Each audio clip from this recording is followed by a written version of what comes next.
I'm in West Africa, where Vodou holds a significant place in the lives of many people. It centers around the worship of various deities or spirits, known as Lua, which are believed to influence the daily affairs and individuals and its communities. These spirits are often associated with natural elements, ancestors, and historical figures. As you can see, people are still a little bit upset that we've turned the cameras on, but that's the nature of this work. Vodou emphasizes the importance of ancestral veneration and maintaining a harmonious relationship with the spirit world. It has both religious and healing aspects, as it is often used to seek guidance, healing, and protection from these spirits. The stench of death is all around me. As you can see, I almost stepped on a crocodile head. That's a crocodile head. We have birds and snakes.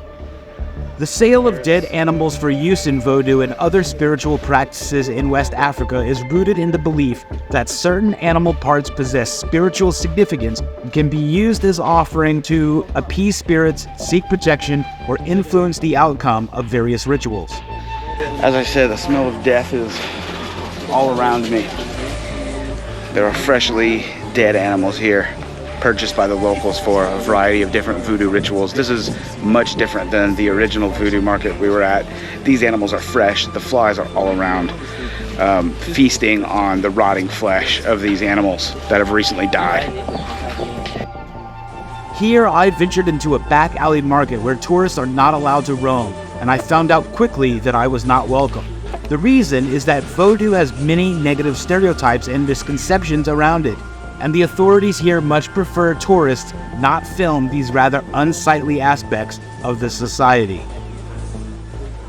These animals are purchased for ritual animal sacrifices, which may involve the use of specific body parts like feathers, bones, or organs, and are seen as a way to establish a connection with the spirit world.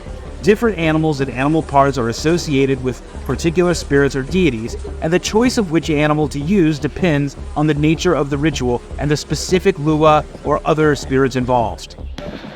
As I said before, this is the absolute real deal. This is where locals in Ouida come to buy various animal parts, animal heads, animal legs and fingers, parts of animals to do various voodoo rituals.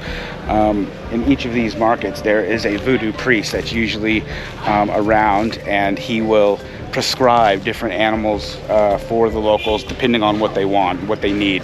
Unfortunately, the voodoo priest today is not in. His office door is closed, but we were able to come in and at least film some of the items that are for sale here, given you want to find love in your life, to cast a curse upon someone, to provide in your life success, financial success, to heal sickness, anything. But it's not a very happy place to be. It's certainly, you know, it's essentially a pharmacy. And these are the items that are for sale here. There are snakes, fox head, birds. This is a rat, and these are all freshly died animals. And you know this because the stench, the smell is penetrating every pore of my being. It is absolutely repugnant. It is very difficult to film this right now and keep from gagging because it smells quite bad.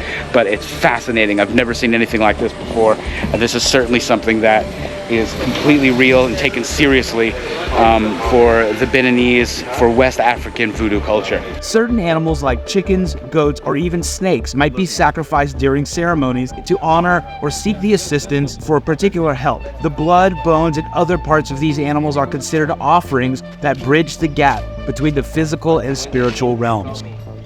Other non-organic materials are also sold along with food and clothing. Metal scraps, for example, are used to appease metal fetishes or metal gods, and those can also be purchased here. There are more iron pieces that you can see here.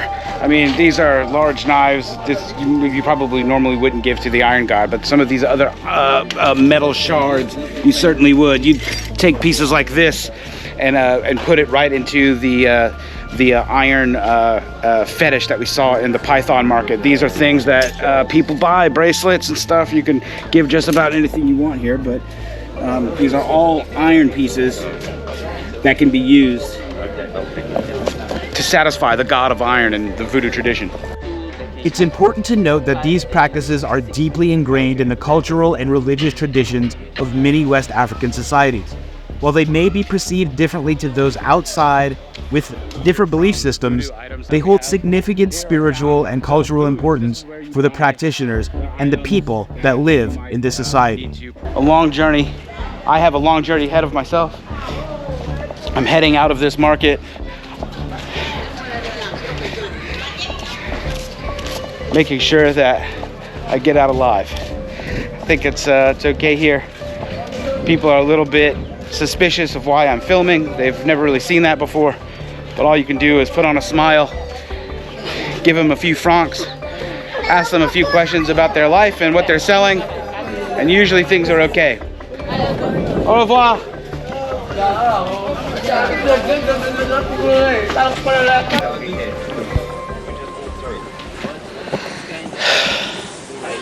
This is Jody Ray